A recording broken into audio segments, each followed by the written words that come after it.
Buli mwaka Rotary Club of Kiwatule etegeka empaka z'omupiira ogw'ebigere za 5-a-side football tournament n'ekigendererwa eky'okufuna ensimbi okuddukirira abantu abali mu bwetaavu. Empaka ez'omwaka guno zikomekerezeddwa nga zibadde zitegekeddwa ku kisaawe ekya Philip Omondi Stadium e Lugogo, era ttiimu 96 ze zivuganyizza mu mpaka zino. Zino zigenza okukomekerezebwa nga ttiimu eya Rotary Club of Nakasero Central yeziwangudde ng'ekubye Rotary Club of Kampala Sese Islands ku ggoolo 2 ku bwereere ku luzannyiro lw'akamalirizo.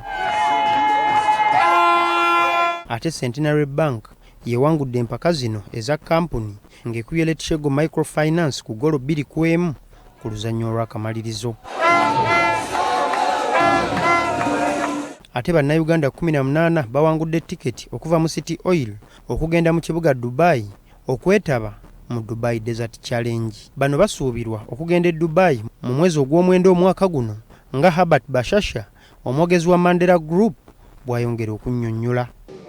Aba driving customers tubawadde slots 2, aba taxi slot 1. So buli draw nga tunoonya abantu 3.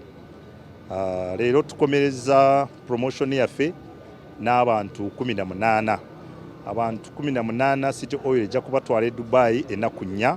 Nebaza Katonda olw'okutuuka ku buwanguzi, era mpulira essanyu lingi nnyo kubanga kiba tekirina muwongo wange tinsobola okubeera omu ku bawanguzi abagenda Dubai. Abamu ku bawangudde tiketi zino kuliko Ivan Twejeire, Wiliba Ashasha, Hassan Birimuye n'abalala.